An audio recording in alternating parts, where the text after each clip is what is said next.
20 anos à frente da igreja, tivemos muitos momentos bons. Eu quero dizer que esse está sendo um momento muito bom nesses 20 anos. Me alegra ver aqueles que um dia foram bebês de colos, que aqui nós consagramos a Deus e que hoje estão aqui nos levando à adoração a Deus. Eu quero, antes de ouvir a palavra do Senhor Deus, agradecer a todos os pais que estão dando-nos este apoio.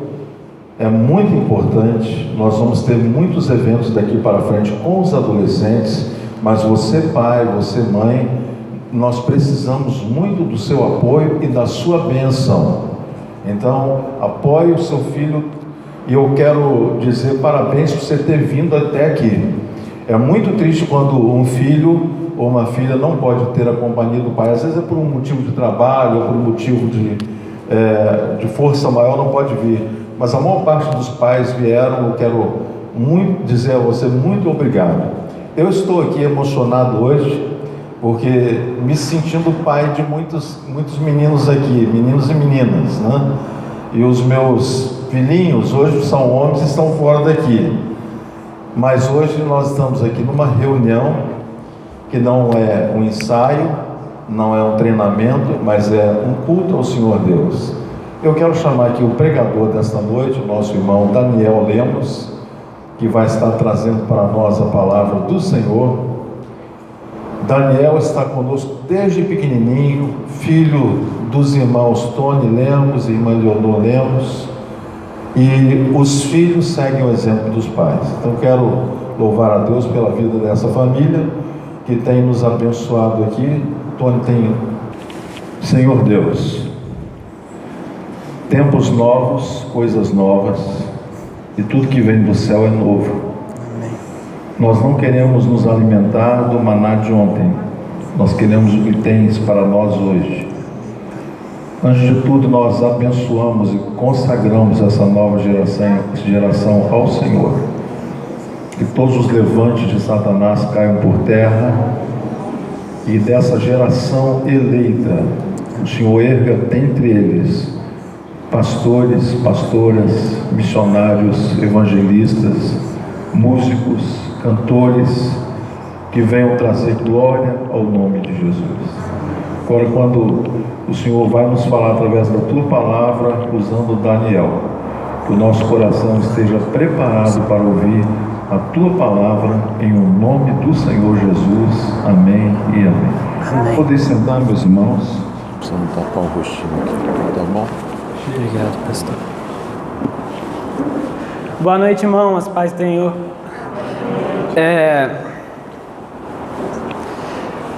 A gente vai ler já, vou falar o capítulo que a gente vai abrir, mas muitos aqui já convertidos sabem qual é a razão que a gente está aqui. A razão é que Cristo morreu, ressuscitou, nossos pecados foram perdoados e para sempre a gente tem o poder de sermos filhos de Deus. Sermos filhos de Deus. É isso que a gente vai ouvir agora um pouco sobre identidade, que foi o tema de julho, dos adolescentes com a Gisana. E a gente vai para João 1. João 1, versículo 9.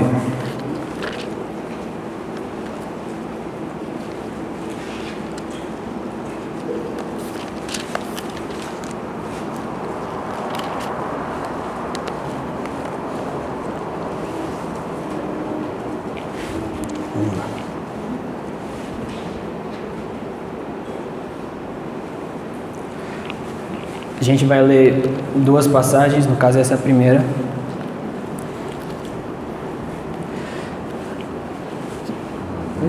Tá, obrigado, pastor. Esse aqui já, não? Mas vamos lá. Aquele que era a verdadeira luz, que ilumina todo homem que vem ao mundo, ele estava no mundo, e o mundo foi feito por ele, e o mundo não o conheceu. Ele veio para os que eram seus, e os seus não o receberam. Mas a todos quantos o receberam, a eles deu o poder de se tornarem filhos de Deus, aqueles que creem em seu nome, os quais não nasceram do sangue, nem da vontade da carne, nem da vontade do homem, mas de Deus. O tema é a identidade, e a identidade de ser filho de Deus. Aqui é identificado o que é ser um filho de Deus. É pelo poder de Cristo só. A gente se afastou, a gente pecou, ninguém é justo o suficiente para ser imagem de Deus. O filho imita o pai. Jesus disse que ele imitava o pai. A gente foi feito filho pelo poder dele, não nós. E ele usa duas palavras para identificar um filho. A primeira palavra é receber, a segunda palavra é crer. Mas ainda assim que isso identifique um filho de Deus, ele recebe o poder de ser filho de Deus. Ainda assim não é dele, é pela graça, somos salvos. Isso não vem de nós, é dom de Deus. Agora, como a gente vive nesse poder? A gente tem dons, muitas vezes os dons são entendidos como os frutos desse Espírito que nos convence, mas os dons, Deus escolhe se dá ou não para aqueles que são filhos. Muitos até, como Jesus disse, fazem milagres, maravilhas, mas não são filhos.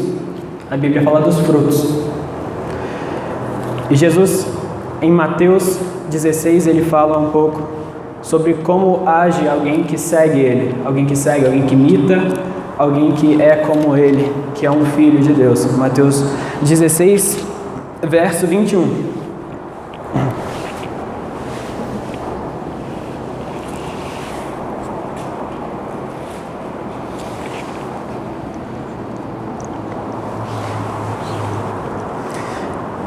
Esse contexto é muito maluco. Pedro tinha acabado de receber a revelação de que Cristo era o Filho de Deus. E Jesus chega a falar para não contar ainda para outras pessoas. Ele ainda não queria que fosse revelado, que fosse pregado o Evangelho. E Jesus fala que essa revelação veio do Pai. Essa revelação veio do próprio Deus, que Ele é o Filho de Deus. E aí, parece que Jesus se empolga, começa a falar o plano de Deus, o plano da redenção. O plano da redenção é esse. A partir desse momento, então Jesus fala isso. Desde esse tempo, começou Jesus a mostrar aos seus discípulos que ele deveria ir a Jerusalém e sofrer muitas coisas com os anciãos e dos principais sacerdotes e escribas, e ser morto e ressuscitar ao terceiro dia. Jesus pergunta: quem vocês acham que eu sou? Eu sou. Ele fala: tu és o Cristo, Filho do Deus vivo. E acertou. E agora ele fala o que o Filho de Deus vai passar. Pelo que o Filho de Deus vai passar? Ele vai sofrer. O Filho de Deus vai sofrer. E depois disso, Pedro, tomando Jesus, começou a repreendê-lo, dizendo: longe de ti, Senhor, isso não será para ti. Mas ele, virando-se, disse a Pedro: para trás de mim, Satanás, tu és uma ofensa para mim, porque não tens gosto das coisas que são de Deus, mas das que são dos homens. Então disse Jesus aos seus discípulos: se algum homem quiser vir após mim, negue-se a si mesmo, tome sua cruz e siga-me. Porque aquele que quiser salvar a sua vida, perdê-la-á. E quem perder a sua vida por minha causa, achá-la-á. Pois que vantagem tem o homem em ganhar o mundo inteiro e perder a sua própria alma? O que dará o homem em troca da sua alma? Às vezes a gente pode entender isso de uma forma errada. Eu acabei de ler com vocês João falando que é o poder de Deus que nos faz filhos. É o poder de Deus. E tem outros versos que deixam bem claro: é a graça que nos salva, mediante a fé em Jesus Cristo. Mas aqui Jesus faz um chamado que muitos podem entender que parece que é por isso que você vai ser salvo. E esse chamado é para os filhos, para todos os filhos. Mas isso não significa que é por obedecer isso que a gente é salvo. A gente parece algo duro, como o próprio Jesus estava indo para a cruz, ele mesmo se renunciando à sua própria vontade, mais uma vez Satanás tentando ele para não ir para a cruz, e ele mesmo se renunciando à sua vontade.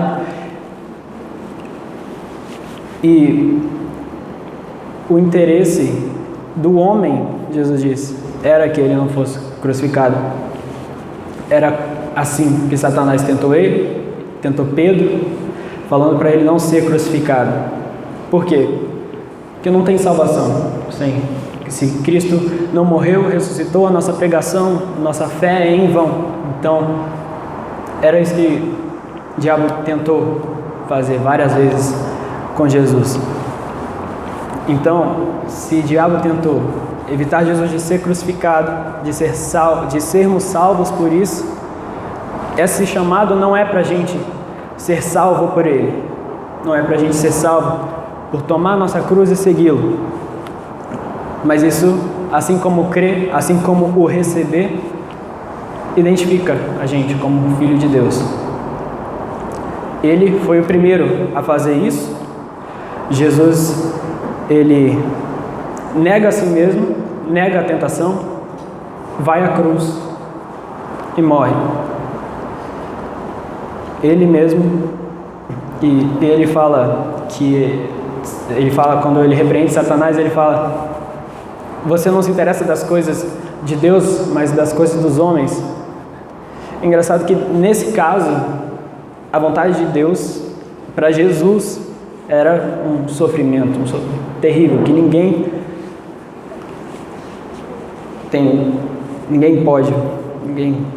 aguenta passar, né? E essa era a vontade de Deus para Cristo. E Cristo chama a gente para o mesmo caminho, mas agora em espírito. Muitos irmãos já foram até a morte por toda a história da igreja. Alguns foram como o rei Davi, alguns foram como Paulo, alguns foram como Pedro, alguns foram como Abraão. Na famosa parábola onde tem o rico e o Lázaro, o Lázaro, o pobre, vai para o céu e diz que ele estava no seio de Abraão. Tinha um rico no reino de Deus, mas o rico que negou a si mesmo, ele largou sua parentela, largou sua casa e seguiu a vontade de Deus. Para alguns a vontade de Deus é Paulo, para alguns é Abraão. Isso só a gente no secreto e com a verdade clara para a gente conhecer e seguir a vontade de Deus. Mas dizer que a vida do cristão é uma promessa de alegria aqui, isso é a vontade do homem que Satanás usa para mim, que mente para a gente. E eu tinha falado antes, apresentei o contexto sobre Pedro, justamente porque ele ouviu Deus. Ele ouviu Deus, não foi carne nem sangue te revelou, mas o meu Pai falando para Pedro, falando para Jesus: tu és o Cristo, o Filho do Deus vivo. E aqui está Pedro ouvindo Satanás agora, falando. Em algumas versões é usado, ele fala algo do tipo: tem compaixão de si mesmo. A pregação do amor próprio, e a gente é chamado a amar a nós mesmos também, e o próximo como a nós mesmos, mas Deus acima de tudo e todos. Satanás perverte até o amor próprio, até o amor que é bom, que é de Deus, que é o próximo, e a nós mesmos. Ele perverte a fim de nos afastar da cruz, nos afastar de que a salvação é pela fé em Cristo, pela fé que Ele morreu pelos nossos pecados. Então, alguns aqui se converteram mais adultos, outros não, mas independente da fase da vida, como estava o nível dos hormônios, todos passamos por tentações, por todo tipo de tentação, não só sexual, mas, por exemplo, de ira, inveja, dissensão. E a gente é chamado a se negar nesses momentos. A Bíblia fala qual é a vontade do homem. Qual é a vontade do homem desse jeito que Jesus está falando aqui.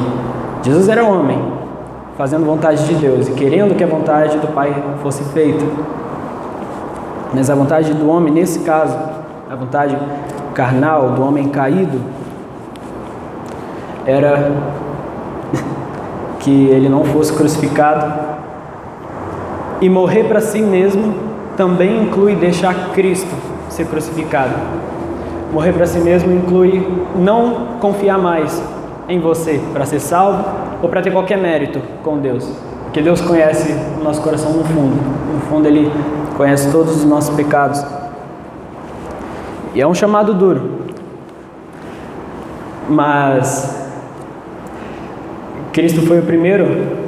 Muita coisa tudo que Cristo fala, eu até falei com a Gisana outra vez, aponta para a cruz. Tudo que ele falava, ele mostrava como exemplo na vida dele de uma forma maravilhosa. Tipo, o pessoal chegando para ele, o que eu posso fazer para ter o reino de Deus? Ele fala, segue os mandamentos. Ninguém seguia. Estava apontando para a cruz, porque ninguém sozinho conseguia herdar o reino dos céus. Um jovem rico. Então, uma das coisas que é negar a si mesmo é que só pelo sangue de Cristo a gente é salvo. Só pelo sangue de Cristo a gente é salvo. Agora também tem o negar a si mesmo, agora, como eu disse, para fazer a vontade de Deus. Para fazer a vontade de Deus. Porque tem aqui, segundo Jesus, um que tenta salvar sua vida e perde. Tem um que perde sua vida e ganha. Não tem um que ganha e ganha. Isso não significa que a todo momento a vida do cristão tem que ser uma vida vitimista, uma vida ou só de sofrimento. Como eu falei, teve Davi, teve Abraão, que foram muito abençoados, mas a gente é chamado a se renunciar, por exemplo, nessa área das bênçãos, das finanças, em ser contente com o que a gente já tem. Em ser contente com o que a gente já tem. Porque é isso que a gente recebeu. Se morrer, se isso é negar a si mesmo é deixar Cristo ser crucificado e crer que Cristo morreu no nosso lugar. Nos faz filhos de Deus, nos faz conhecê-lo para sempre. Então é isso que a gente ganha. Parece um chamado duro, mas é um chamado para a maior alegria que a gente pode ter. Esse foi o segundo ensinamento que Jesus deu. Se você olha esse verso e vai olhar para o comportamento de Jesus, você vê ele cumprindo isso aqui. Mas fala assim, pela alegria que lhe foi proposta. Pela alegria que lhe foi proposta, pela alegria que nos é proposta, de que o próprio Criador definiu na palavra dele o que é santo e o que não é. E a gente discorda? Não estou fechando espaço para dúvida, mas estou abrindo espaço para fé. Tipo, o Senhor definiu o que é bom, o Senhor é bom, nós nos afastamos. E você reconhecer que a vontade dele é melhor, negar a si mesmo novamente. Pela alegria que lhe foi proposta, e qual alegria é essa? Ter a gente crendo no seu nome, crendo que ele ressuscitou dos mortos, sempre com ele, por toda a eternidade. E nessa vida, a gente pode não estar vendo ele, a gente pode não estar caminhando na areia e ver os passos dele do nosso lado, mas ele já prometeu que está com a gente. Ele deixou o Consolador, deixou o seu Espírito, e o seu Espírito Santo, o seu Espírito Santo, o poder de Deus para ser filho de Deus, é o próprio Deus em nós. O Espírito é santo. Não é à toa que tem a palavra santo, né? Não o espírito do balé, sei lá, mas ele leva a gente a ser santo. O poder de ser santo é pelo Espírito Santo de Deus que está na gente, porque a todos que o receberam, deu-lhes o poder de serem feitos filhos de Deus. Deu-lhes o poder. Os filhos de Deus são santos como ele é santo. Um exemplo de alguém que ganhou a vida e perdeu está em Lucas 12, Não precisa abrir não, eu vou ler rapidinho.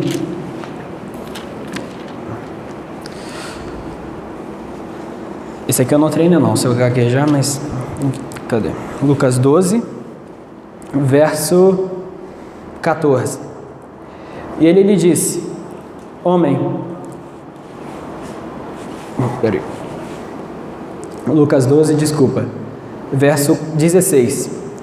E ele falou-lhes uma parábola, dizendo: a terra de um certo homem rico produziu com abundância. E ele, pensando consigo mesmo, dizendo: o que eu farei? Pois não tenho espaço para guardar os meus frutos. E ele disse: eu farei isto: derrubarei os meus celeiros e edificarei maiores, e ali eu colocarei todos os meus frutos e os meus bens. E eu direi à minha alma: alma, tens em depósito muitos bens para muitos anos, descansa, come e bebe. Ele dizendo à própria alma.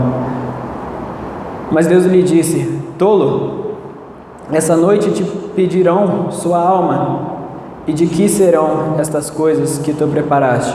Assim é aquele que para si ajunta tesouros e não é rico para com Deus. Esse é um exemplo de alguém que procurou achar a vida por ele mesmo. É outra forma, é outra aplicação de negar a si mesmo e achar a vida não por nós, renunciando a nós e crendo em Cristo, vivendo em Cristo, vivendo com Cristo, fazendo a vontade de Cristo. Isso é renunciar, não é necessariamente você ser alguém que vive pesado, porque você, na renúncia, pela maior alegria, você é chamado a ser contente em todos os momentos, tendo que vestir, tendo que comer, tendo que beber, estejais com isso satisfeitos. E isso vai durar a vida toda. A vida toda a gente está sendo santificado, o Espírito Santo está agindo na nossa vida, nos ensinando, nos mostrando na palavra a vontade dEle, levando o seu povo a estar em comunhão, a um puxar a orelha do outro, poder ser discipulado. E Ele mesmo usa, às vezes, Ele não é porque Ele está em você que a razão está em você, às vezes Ele, que também está no outro, vem. E às vezes, como alguns endemoniados disseram que Jesus era o Filho de Deus, às vezes não vem nem de um convertido à verdade. Às vezes você, e isso nesses dias de internet é muito comum, a igreja ter tanta gente caçando hipocrisia em cada pregador, em cada cantor, em cada servo de Deus, tem gente caçando hipocrisia. Nos leva a pensar que o mundo realmente quer a santidade, mas para si, sozinho, sem o poder de Deus, só dá para julgar os outros, mas com o poder de Deus, a gente pode ser santo, e se a gente pecar, temos um advogado que é justo, nos redime de todos os pecados, que é o próprio Cristo, e a gente pode se arrepender e continuar seguindo a vontade de Deus. Então, baseado nisso, esse é um Filho de Deus. Jesus, Ele mesmo ensinou que ia tomar a cruz, Ele mesmo tomou a cruz, nós somos filhos de Deus também. A gente tem a nossa cruz para tomar, mesmo que não seja necessariamente um sofrimento físico, ou como Jó passou, mas pode ser tentações, como Jesus normalmente passava. Tanto a libertinagem quanto o legalismo são isso. A libertinagem normalmente diz: Cristo pagou todos os meus pecados, posso fazer tudo. O legalismo, ele lê esse verso aqui e fala: tá vendo? Sem isso aqui você não vai para o céu. Você só é salvo porque você faz isso. O legalismo, ele fala como se você fosse salvo por cumprir a lei. É você que já quebrou tantas vezes, o legalismo vem para você e fala que agora é a hora que você, vai acertar, vai cumprir a lei e vai ser salvo. Como se um assassino, um abusador, diante de um juiz justo, ele falasse, não, eu fiz, mas eu parei de fazer, e agora eu estou distribuindo doce e fazendo caridade. O que a gente espera de um juiz justo, né? Nesse caso, não é pela lei que a gente é salvo, não é por cumprir a lei, a gente não cumpriu. A lei é boa em si, mas para ser salvo, só em Cristo, só pela fé em Cristo. Então, esse é o chamado para os filhos, a confiarem só em Cristo, só que a gente é salvo por Ele, pelo que Ele fez, e receber esse poder para ser santo todo dia, em todo lugar, em toda hora, no trabalho, no colégio, na rua, com a vizinhança, aqui também, né? Então, esse é o chamado de Deus, essa é a identidade de todo aquele que crê, receber o poder para ser santo, para glorificar a Deus. Fica tranquilo, Ival. E é isso. Então, se você se identifica como alguém que acreditava que ia ser salvo por fazer o bem, um moralista, um legalista, ou alguém que até pegou a ideia que a gente não é salvo pelo nosso mérito, mas como se a gente não tivesse ainda o chamado de cumprir a santidade. Afinal, a santidade é nos afastar do pecado que nos afastou de Deus, que custou a vida do Filho de Deus para nos ter de volta. Por isso que crer em Cristo implica esse comportamento. Quem crê em Cristo implica esse comportamento porque você crê o quão terrível é o pecado. Porque o princípio da sabedoria é o temor a Deus, mas Provérbios também diz que o temor a Deus é odiar o mal. O temor a Deus é odiar o mal. E esse Espírito Santo leva a gente a se arrepender, a seguir firme todo dia.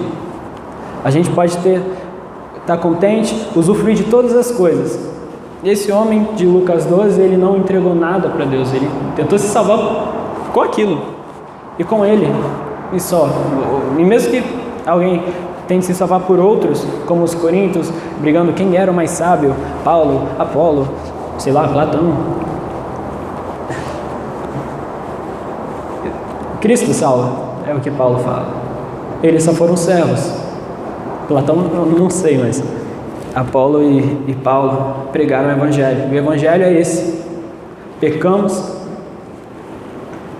merecemos condenação de um juiz que é justo e bom, mas misericordioso. Nós somos considerados culpados se Deus julgar só a gente, mas a nossa fiança é paga em Cristo Jesus. Pela fé a gente é salvo, a gente pode se contentar com isso. Amém.